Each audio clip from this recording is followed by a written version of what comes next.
जब भी मैं जिम जाता हूँ या फिर मैं अपने आसपास लोगों को देखता हूँ वर्कआउट करते हुए, तो मैं उनमें कुछ मिस्टेक्स नोटिस करता हूँ जो कि मैंने भी करी थी पास्ट में जब मैंने जिम स्टार्ट करी थी। और काश मुझे ऐसी कोई वीडियो मिलती जो मुझे बता पाती कि ये मिस्टेक्स ना करें तो हमारी प्रोग्रेस कितनी अच्छी हो सकती है। ठीक है, हमारी प्रोग्रेस बहुत ज़्यादा अच्छी हो जाएगी। तो सबसे पहली मिस्टेक है, डोंट ईट हाई प्रोटीन। बहुत सारे लोग हैं जो हाई प्रोटीन नहीं खा पाते। ठीक है, हाई प्रोटीन का मतलब है कि उसमें प्रोटीन की मात्रा ज़्यादा हो, ना कि कार्ब्स और फैट्स की।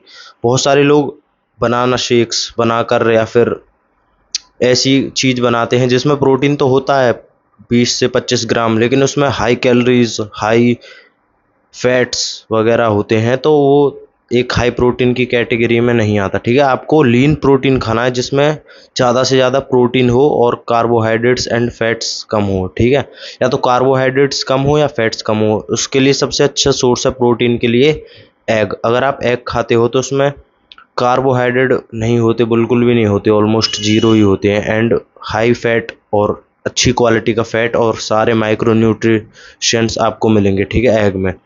फिर सेकंड मिस्टेक आती है, डोंट ट्रैक कैलोरीज। लोग अपनी कैलोरीज ट्रैक नहीं करते। ठीक है, वो जिम जाते हैं एंड घर आकर उनका जो मन करता है वो खा लेते हैं। ठीक है, अगर आप अपनी कैलोरीज ट्रैक नहीं करोगे, एटलीस्ट स्टार्टिंग के डेज में, मान लीजिए आज मैंने ट्रैक करा अपना कैलोरीज, तो मुझे पता चल गया कि मैंने क्या क्या खाया। फिर मैंने 2-3 दिन करा लगातार, 1 महीने अगर मैंने कर लिया तो मुझे एक रफली आइडिया मिल जाएगा। फिर मुझे ट्रैक करने की ज़रूरत नहीं है। 99% चांस है कि मुझे ट्रैक करने की ज़रूरत नहीं है। लेकिन बहुत सारे लोग कभी ट्रैक ही नहीं करते जीवन में। उनको पता ही नहीं है कि वो अपनी बॉडी में कितनी कैलोरीज डाल रहे हैं, कितना प्रोटीन खा रहे हैं और किस तरीके से उनका वर्कआउट है। तो उनकी प्रोग्रेस हो ही नहीं पाती। ठीक है, उनको मनचाहे रिजल्ट नहीं मिल पाते क्योंकि वो अपने खाने को ट्रैक ही नहीं करते। अगर आप फैट लॉस कर रहे हो और आप कम कैलोरीज नहीं खाओगे और हाई प्रोटीन नहीं लोगे अपनी डाइट में, तो आपका फैट लॉस होएगा ही नहीं। अगर हो भी गया तो आपका मसल लॉस हो जाएगा ज़्यादा। ठीक है, फैट लॉस तो नहीं होगा। ठीक है, फिर थर्ड चीज़ आती है स्लीप। हम अपनी स्लीप को निगलेक्ट कर देते हैं। बहुत सारे लोगों में ये आदत होती है कि रात को लेट तक जगना।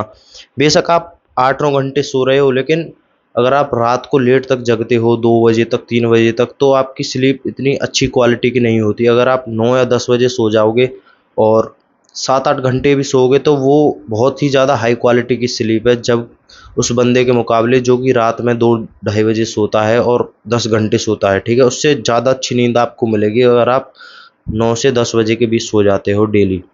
और आपका उठने का टाइम और सोने का टाइम अगर आप कांस्टेंट एक ही रखोगे तो आपकी स्लीप की क्वालिटी बहुत ज़्यादा इंप्रूव होगी, ड्रास्टिक चेंज आएंगे। और अगर आपकी स्लीप अच्छी होगी तो आपकी रिकवरी भी उस बहुत ज़्यादा अच्छी होने वाली है। ठीक है, फिर थर्ड पॉइंट आता है, आपके पास आपके वर्कआउट का कोई रूटीन नहीं है, कोई रिकॉर्ड नहीं है आपके पास। अगर मैं बेसिकली जिम जाता हूँ और मैं जिम में जाकर बेंच प्रेस करता हूँ 50 केजी के 8 रैप मारता हूँ, तो मेरे पास उसका रिकॉर्ड होना चाहिए कहीं ना कहीं फ़ोन में। ठीक है, जिससे मैं अगली बार जाऊँगा तो मेरे अंदर एक दिमाग में एक टारगेट डिसाइडेड होगा कि मुझे 8 रैप मारे थे मैंने पिछली बार, इस बार मुझे 9 से 10 रैप मार रहे हैं। ठीक है, और जब भी आप अपनी लिमिट्स को पुश करते हो ना, एक मोटिवेशन आता है आपके दिमाग में, आप जिम के लिए और भी ज़्यादा हाईली मोटिवेटेड रहते हो। क्योंकि जब भी आप अपनी लिमिट्स को क्रॉस करते हो तो आपको डेफिनेटली रिजल्ट देखने को मिलेंगे, और जब भी आपको रिजल्ट देखने को मिलते हैं